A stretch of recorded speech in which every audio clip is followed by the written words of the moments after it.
الحمد لله الذي جعل الشمس والقمر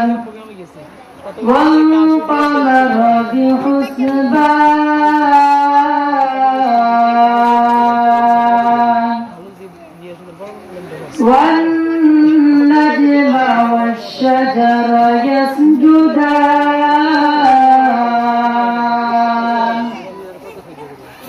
وفضل زمانا على زمان كما فضل مكانا على مكان وإنسانا على إنسان ونشهد أن لا إله إلا الله وحده لا شريك له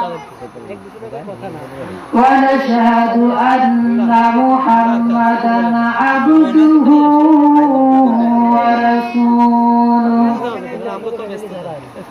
قال تعالى في القرآن المجيد والفرقان الحميد بسم الله الرحمن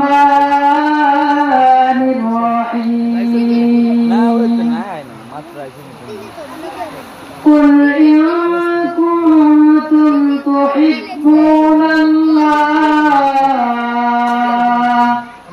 فاتبعوني يحببكم الله قال رسول الله صلى الله عليه وسلم من أحب سنتي فقد أحبني ومن أحبني كان معي في الجنة أو كما قال عليه الصلاة والسلام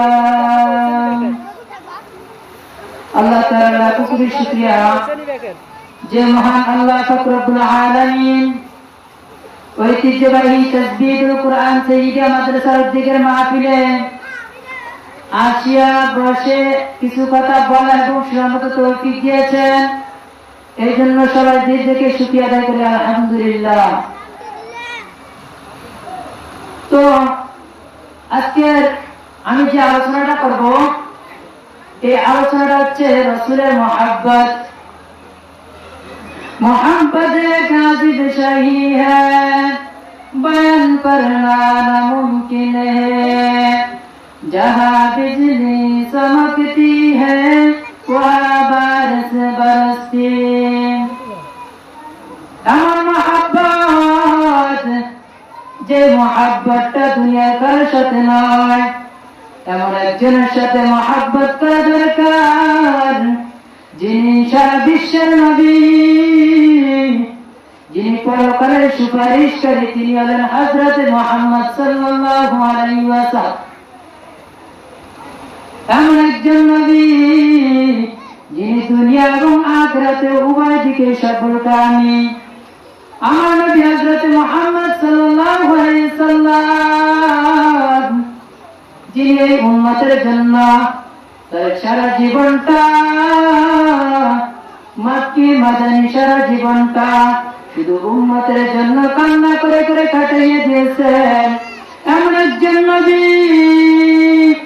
যে মদিনার নববীতে সর্বক্ষণ বসিয়া বসিয়া ইয়া উম্মতি ইয়া উম্মতি ওই মক্কা মদিনাতে বসিয়া সারাক্ষণ আমার নবী বলতেন যে আমার উম্মতগুলো কিভাবে জান্নাতের মুখী হতে পারে, কিভাবে জাহান্নাম থেকে বাঁচিয়া জান্নাতে যেতে পারে সেই চিন্তা তিনি সর্বক্ষণ লাগিয়ে থাকতেন।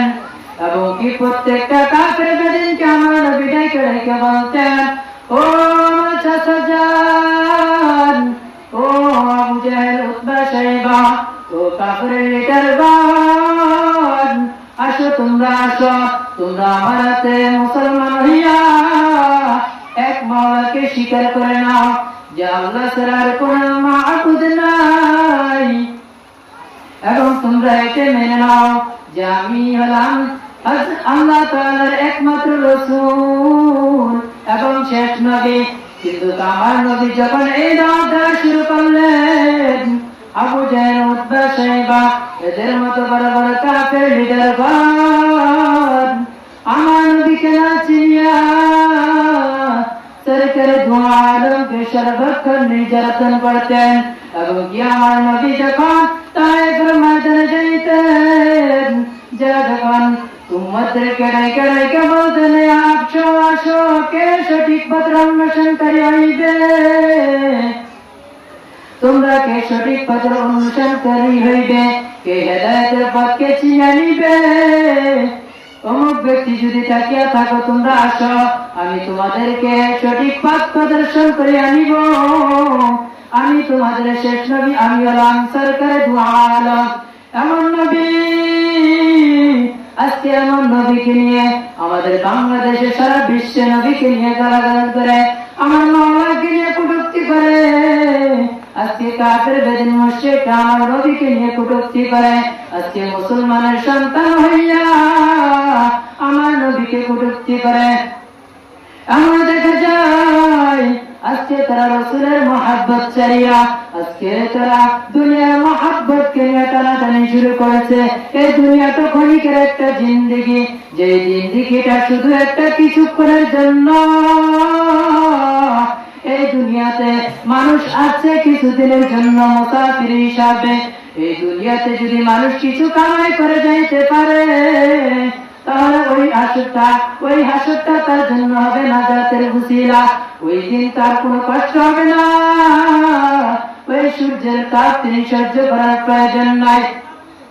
যদি দুনিয়াতে একটু কষ্ট করে আমার নবীর দেখানো পথ অনুযায়ী যদি চলতে পারে, তাহলে আমার নবী বলতেছেন, তাহলে ওই ব্যক্তির কোনো চিন্তা থাকবে না।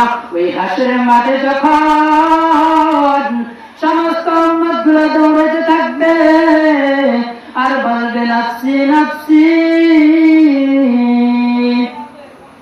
ওই দিন বাঁচার মতো কেউ থাকবে না। এই জন্য আমার নবী হযরত মুহাম্মদ সাল্লাল্লাহু আলাইহি ওয়াসাল্লাম সর্বক্ষণ উম্মতের ফিকিরে থাকতেন, যেন আমার উম্মত ওই কঠিন দিনে মুসিবতে না পড়ে। তারা যদি মুসিবত ওই দিনে পড়ে যায়, তাহলে এটা আমার জন্য আফসোস আফসোস যে আমার একটা উম্মত আজকে হয়তো আমি না দাওয়াত না বুঝ দেওয়ার কারণে, আমি বুঝিয়ে তাকে না বলার কারণে সে আজকে সঠিক পথ চিনতে পারে নাই। আমার নবী হযরত মুহাম্মদ সাল্লাল্লাহু আলাইহি ওয়াসাল্লাম এবং দয়ার নবী যখন তায়েফের ময়দানে যেতেন, তায়েফের লোকজন যখন দেখতেন যে মুহাম্মদ সাল্লাল্লাহু আলাইহি ওয়াসাল্লাম লোকদেরকে ডাকতেছেন আর বলতেছেন, আশা সুখে যাইবে সঠিক পথের অনুসরণকারী হইতে, তখন মক্কার কাফের বেদিন বলতো, মুহাম্মদ তো একজন পাগল, ওনার মতন পাগল আর এই পৃথিবীতে নাই। ছোট ছোট বাচ্চাদেরকে বলতেন, হে বাচ্চারা যাও যাও যাও, এই মুহাম্মদকে পাথর মারতে মারতে এখানে মেরে ফেল। আর ওই ছোট ছোট বাচ্চারা যখন পাথর মারতে যায়,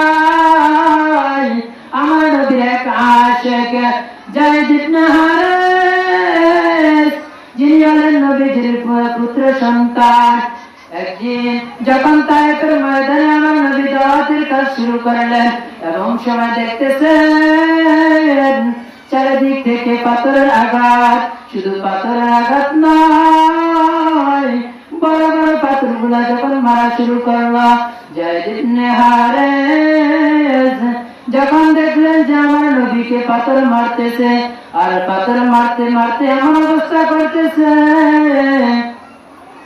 যে আমার নবীর মাথার পায়ের যে মাথা থেকে রক্ত বাইরেতে টেবাইতে তার পায়ের জুতার সাথে গেছে যায়। আর যায়েদ ইবনে হারেস এটা সহ্য করতে পারলেন না। যায়েদ ইবনে হারেস তখন নবীজিকে সেই দিক থেকে পাথর মারে, যায়েদ ইবনে হারেস ওইদিকে যায় আর ওই পাথরটা তার গায়ে নাই। আরে বলে ইয়া রাসূলুল্লাহ, ইয়া হাবিবাল্লাহ, আমি আপনার গায়ে একটা পাথর পড়ুক এটা আমি চাই না। এর দুনিয়ার মুসলমান এমন একজন নবী পাইছে যে নবী উম্মতের জন্য সর্বক্ষণ বলিয়া নফসি, শুধু এটা বলেন না, বলেন ইয়া উম্মতি ইয়া উম্মতি। আমার নবী যখন সর্বক্ষণ ইয়া উম্মতি বলে কান্না করতেন তখন আল্লাহ তাআলা এটা সহ্য করতে পারলেন না। আল্লাহ তাআলা জিবরাইল আলাইহিস সালামকে বললেন, হে জিবরাইল যাও যাও, আমার নবী কেন কান্না করতেছে, একটু দেখে আসো আমার নবী কেন এত কান্না করতেছে। তার তো আমি এরকম কোনো কষ্ট দেয় নাই যেটা দ্বারা সে কান্না করবে। তিনি কি জন্য কান্না করতেছে, কান্নার কারণ কি? জিবরাইল আলাইহিস সালাতু ওয়াস সালাম ওই নবীজি সাল্লাল্লাহু আলাইহি ওয়াসাল্লামের নিকট আসিয়া বলতেছেন, ইয়া রাসূলুল্লাহ, ইয়া হাবিবাল্লাহ, সরকার দু আলম, আপনি কেন কান্না করতেছেন? তখন আমার নবী বলতেছেন, আমি তো আমার জন্য কান্না করি না, আমি তো এমন একজন দয়ার নবী, মায়ের নবী। আমি চাই না আমার টাকা পয়সা, আমি চাই না আমার ধন সম্পদ, আমি চাই না আমার একটা সুন্দর বাড়ি হোক, আমি চাই না আমার একটা সুন্দর নারী হোক। আমার নবী যখন সর্বক্ষণ দাওয়াত দিতেন, যখন আবু জাহেল উতবা সাইবা দেখলেন যে মুহাম্মদ সর্বক্ষণ দাওয়াত দিতেছেন, তখন আবু জাহেল উতবা সাইবা তারা পরামর্শ করলেন যে কিভাবে এই দাওয়াতের কাজ বন্ধ করা যায়। তখন তারা সকলে মিলে পরামর্শ করলেন যে মুহাম্মদকে এমন কিছুর লালসা দেখাতে হবে, এমন কিছুর জন্য আকাঙ্ক্ষা করতে হবে যার দ্বারা মুহাম্মদ ইসলাম ধর্ম ছেড়ে আমাদের ধর্মকে গ্রহণ করবে। আমার নবীর কাছে এসে বলতেছে, হে মুহাম্মদ, তুমি কি চাও, তুমি কি চাও আমাদেরকে বলো। তুমি যদি টাকা পয়সা চাও, তুমি যদি ধন সম্পদ চাও তাহলে আমাদেরকে বলো। তুমি যদি সব চাইতে এই আরব দেশের ভিতরে সুন্দর নারীটাকে চাও তাহলে তুমি আমাদেরকে বলো, আমরা তোমাকে টাকা পয়সা দিব, ধন সম্পদ দিব, আমরা তোমাকে সুন্দর নারীর ব্যবস্থা করিয়া দিব। তারপরেও তুমি ইসলাম ধর্মকে বাদ দিয়া তুমি একমাত্র আমাদের ধর্মকে গ্রহণ করিয়া তুমি শুধু একমাত্র আমাদের দাওয়াত ছাড়া অন্য কোন দাওয়াত প্রচার করিও না। আমার নবীর সামনে যখন এই খবর আসলো, আমার নবী রাজ্জা বলতেছেন, আমার টাকার প্রয়োজন নাই, আমার টাকার প্রয়োজন নাই, আমার ধন সম্পদের প্রয়োজন নাই, আমার সুন্দর নারীর প্রয়োজন নাই, আমার দুনিয়ার কোন লাভ লালসা নাই, আমার একটাই আকাঙ্ক্ষা, একটাই আকাঙ্ক্ষা, আমি চাই যে আমার এই নাফরমান উম্মতগুলা একমাত্র নাফরমানি পথটা ছাড়িয়া ইহুদি খ্রিস্টানের ধর্ম ছাড়িয়া এই মূর্তি পূজা থেকে সরিয়া যেন একমাত্র আল্লাহকে স্বীকার করে না যে আল্লাহ তাআলা এক, তিনি ছাড়া আর কোনো মাবুদ নাই। যখন আমরা নবীকে এরকম বলে এক প্রশ্ন করলেন, এক পর্যায়ে দেখা যায় যখন দেখলেন যে নবী করিম সাল্লাল্লাহু আলাইহি ওয়াসাল্লামের দাওয়াত কোন রকমই বন্ধ করা যাচ্ছে না, কিভাবে মুহাম্মাদের দাওয়াতকে বন্ধ করা যায়। একদিন তারা পরামর্শে বসে গেলেন আর মুহাম্মদকে কি করা যায় এটা নিয়ে তারা পাহাড়ের চূড়ায় গোপন স্থানে যায়, যা বলতেছে সবার থেকে পরামর্শ নিতেছে। আবু জাহেল বলে এরকম করা যাবে যে তাকে জামিনে রাখা হোক যেন তিনি জেলে থেকে বের না হয়ে তিনি দাওয়াতের কাজ আর দিতে পারবে না। উতবা সাইবা এরকম ইহুদি খ্রিস্টান কাফের বেদিন বিভিন্ন রকমের প্রশ্ন করে বলতেছেন যে বিভিন্ন পরামর্শ দিতেছেন আর বলতেছেন আমরা মোহাম্মদকে মেরে ফেলবো। বলে না, এটা হবে না, এটা তো একটা সহজ কাজ। বলে মোহাম্মদকে দেশ থেকে তাড়াও করতে হবে, যাতে মোহাম্মদ আমাদের ধর্মের লোকগুলাকে ইসলাম ধর্মে ফিরিয়ে নিয়ে আসতে পারে। এরকম একের পর এক দাওয়াত দিতেছেন, পরামর্শ নিতেছেন। আমার সময় দেখতেছেন এক সাদা পোশাকওয়ালা, সাদা দাড়িওয়ালা, সাদা টুপি, সাদা পাঞ্জাবিওয়ালা এক মুরব্বী আসতেছেন। যখন আবু জেহেল উতবা সাহেবা দেখলেন যে ওই মুরব্বী হাঁটতে হাঁটতে তাদের দিকে আসতেছেন, তখন তারা ভয় পেয়ে গেল। না জানি আল্লাহ তাআলা আসমান থেকে ফেরেশতা পাঠিয়ে দিয়েছেন যে আমাদেরকে মারার জন্য বা আমাদের এই পরামর্শটা মুহাম্মদের কাছে পৌঁছে দেওয়ার জন্য। এটা তারা যখন ভয় পেয়ে গেল, তখন মুরব্বী ডাকতে বলতেছে, হে আবু জেহেল, উতবা সাহেবা, হে কাফের লিডারগণ, তোমরা ভয় করো না, আমি তোমাদের লোকের ভিতরে একজন। আমি মিশর থেকে এসেছি, আমি তোমাদের এই প্ল্যান সম্পর্কে আগে থেকে জানি। আমি তোমাদেরকে একটা পরামর্শ দিতে এসেছি, তোমরা কি আমার পরামর্শটা গ্রহণ করবে? তখন আবু জেহেল ভাষায় বলতেছেন, আপনি যেহেতু পুরো বৃদ্ধ মানুষ, বুড়া মানুষ, তাহলে আপনার পরামর্শটা নেওয়া যায়। সুতরাং আপনি বলুন আমরা কি করতে পারি?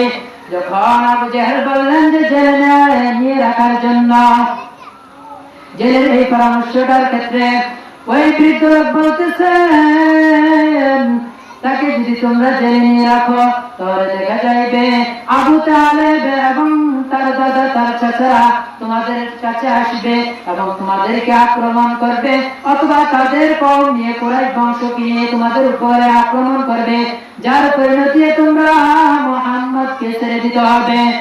আর যদি তোমরা মুহাম্মদকে দেশ থেকে বের করে দাও, এর বিনিময়ে দেখা যাইবে তুমি হয়তো তোমার কওমদেরকে হেফাজত করেছ, কিন্তু সে যদি অন্য কওমে যায় তবুও সে ইসলামের দাওয়াত দিতে যাইবে এবং বলবে তোমরা স্বীকার করে নাও আমি মুহাম্মদ হইলাম একমাত্র আল্লাহ তাআলার রাসূল, আর তোমাদের একমাত্র রব হলেন আল্লাহ। তিনি এই একাত্মবাদের দাওয়াত কখনোই ছাড়বেন না। সুতরাং এই পরামর্শগুলো গ্রহণ করা যাবে না। তখন আবু জেহেল ডাক দিয়ে বললেন, তাহলে কি পরামর্শ নেওয়া যায়? আপনি বলুন শেখ। শেখের নজদিকে ডাক দিয়ে বললেন, হে শেখ, আপনি বলুন আমরা কি পরামর্শ গ্রহণ করতে পারি? তখন ওই বৃদ্ধ শেখ বলতেছেন, আসলে তো সে বৃদ্ধ শেখ না, সে হলেন শয়তান। শয়তান শেখের পরে পরামর্শ দিতে থাকলেন। সর্বশেষ পরামর্শ দিলেন আবু জেহেল উতবা সাহেবাকে ডাক দিয়ে বলতেছেন, আবু জেহেল উতবা সাহেবা, তোমরা আমার দিকে মনোযোগ হও এবং তোমরা আমার এই পরামর্শটাকে কেমন লাগে তোমরা ভেবে নাও। যদি আমার এই পরামর্শটাকে ভালো লাগে তাহলে তোমরা আমার এই পরামর্শ অনুযায়ী কাজ করা শুরু করো। তখন ওই বৃদ্ধ সাহেব বলতেছেন, আমি একটা পরামর্শ দিলাম, যে পরামর্শটা অনুযায়ী তোমরা যদি কাজ করা শুরু করো তাহলে কখনই মুহাম্মদ আর এই দুনিয়ার বুকে দাওয়াত দিতে পারবে না, একাত্মবাদের দাওয়াত দিতে পারবে না। তখন বলতেছেন যে একটাই মাত্র কারণ আছে, সেই পরামর্শটা হলো যে মুহাম্মদকে চিরতরে মেরে ফেলা। নাউযুবিল্লাহ। মুহাম্মদকে যদি মেরে ফেলা তাহলে সে আর ইসলামের দাওয়াত দিতে পারবে না, সে আর কাউকে ইসলামের দাওয়াত দিতে পারবে না, একাত্মবাদের দাওয়াত দিতে পারবে না। তখন আবু জেহেল উতবা সাহেবা এদের মতো কাফেরদের বরাবর বলতেছেন, হ্যাঁ আপনার এই পরামর্শটা আমরা গ্রহণ করলাম। এবং উতবা সাহেবা আবু জেহেল তারা পরামর্শ করলেন যে মুহাম্মদকে এই রাত্রিতে হত্যা করা হবে। তখন তারা ওই পরামর্শ অনুযায়ী রাত্রে যখন তারা ঘেরাও দিয়ে ফেলল মুহাম্মদ সাল্লাল্লাহু আলাইহি সাল্লামের বাড়িঘর, আল্লাহ তাআলা ওই মাধ্যমে বললেন, হে মুহাম্মদ, হে মুহাম্মদ, তোমার এই এই দুনিয়ার বুকে আর এই কাফেরদের কওমের ভিতরে তোমার থাকার প্রয়োজন নাই। তুমি মক্কার মদিনার দিকে তুমি হিজরত করা শুরু করো, তাহলে তুমি জীবনের আশঙ্কা থেকে বাঁচতে পারবে। যখন আল্লাহ তাআলা ওহীর মাধ্যমে মুহাম্মদকে জানিয়ে দিলেন যে হে মুহাম্মদ তুমি এই দেশ ছেড়ে যাও, তখন মুহাম্মদ সাল্লাল্লাহু আলাইহি সাল্লাম চিন্তা করলেন আমার তো সকল কাফের বেদিন আল আমিন স্বীকৃতি দিয়েছিল, আমার কাছে কিছু টাকা পয়সা আছে, যে টাকা পয়সাগুলো আমার কাছে আমানত রেখেছিল, সুতরাং যদি আমি তাদের কাছে এই টাকাটা পুষিয়ে না দেই তাহলে তারা আমার উপর আরো রাগান্বিত হয়ে যাবে আর আমার নাম মুনাফিকের খাতায় লেখা হবে। তখন হযরত মুহাম্মদ সাল্লাল্লাহু আলাইহি সাল্লাম আলী রাদিয়াল্লাহু তাআলা আনহুকে ডাকে বলতেছেন হে আলী তুমি আমার একটা কথা কি মান্য করবা? বলেন হে মুহাম্মদ আপনি বলেন, আমি আপনার সমস্ত কথাই মেনে নিব, আপনি বলেন। তখন মুহাম্মদ সাল্লাল্লাহু আলাইহি সাল্লাম বলতেছেন আমার কাছে কিছু টাকা আমানত আছে, আমি এই টাকাগুলো তোমার কাছে রেখে যেতে চাই, তুমি এই টাকাগুলো নিয়ে আমার বেডরুমে তুমি শুয়ে থাকো, যদি কাফের বেদিন আসে তাহলে যারা আমার থেকে এই টাকাগুলো পানা আছে তারা তাদেরকে তুমি এই টাকাগুলো পুষিয়ে সফর করা শুরু করবে।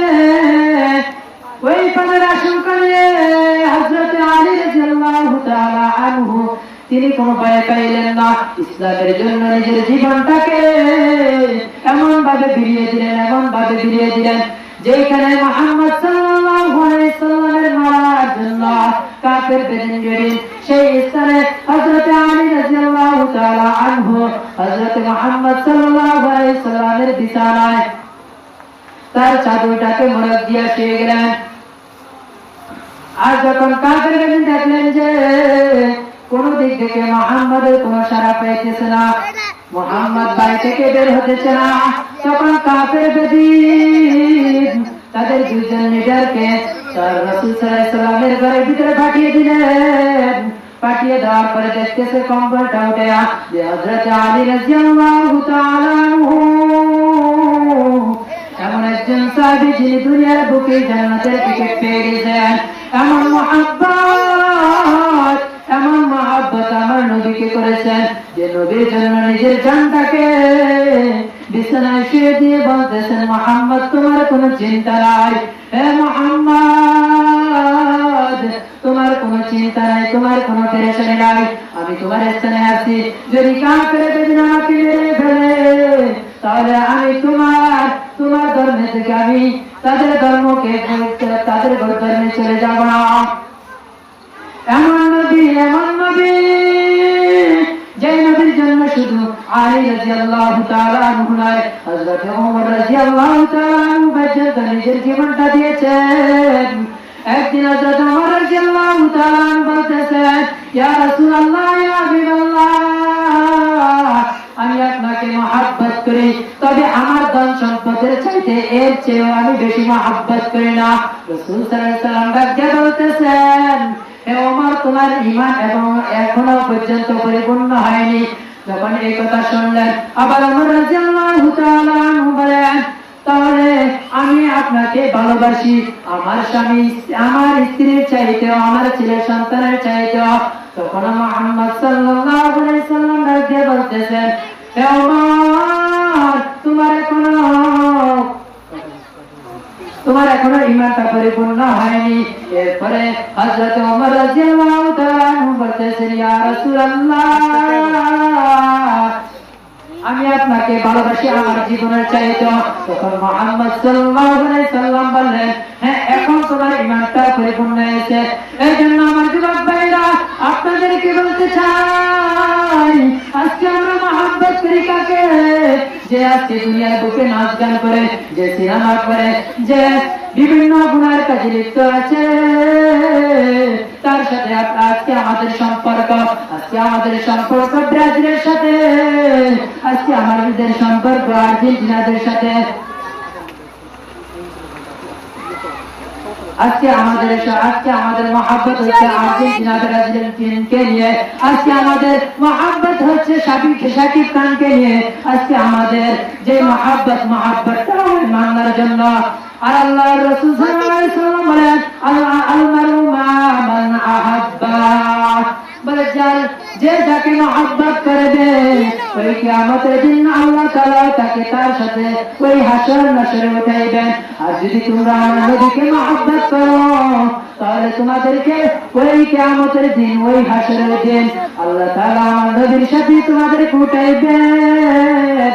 আর যদি তুমি গুনাহগারদের সাথে তুমি মহব্বত রাখো, গুনাহগারদের সাথে তুমি সম্পর্ক রাখো, তাহলে ওই কিয়ামতের দিন গুনাহগারদের সাথে তোমাকে উঠানো হবে। আর গুনাহগারের শাস্তি একমাত্র হলো জাহান্নাম। আর যে ব্যক্তি আমি মুহাম্মাদের সাথে উঠবে, আমার নবী বলতেছে যে আমার উম্মতটা আমার সাথে উঠবে সে একমাত্র আমার সাথে জান্নাতে যাইবে। এই জন্য আমি আমার যুবক ভাইদেরকে বলতেছি, আজকে আমাদের সম্পর্কটা আর্জেন্টিনার জন্য হবে না, আজকে আমাদের সম্পর্কটা ব্রাজিলের জন্য হবে না, আজকে আমাদের সম্পর্কটা হবে একমাত্র মুহাম্মদ সাল্লাল্লাহু আলাইহি সাল্লাম, আমাদের সম্পর্কটা হবে একমাত্র আল্লাহ তাআলার জন্য। আদানের সময় হয়েছে, এই জন্য আমি আমার বক্তব্যকে এখানে শেষ করলাম। আলহামদুলিল্লাহ রাব্বিল আলামিন।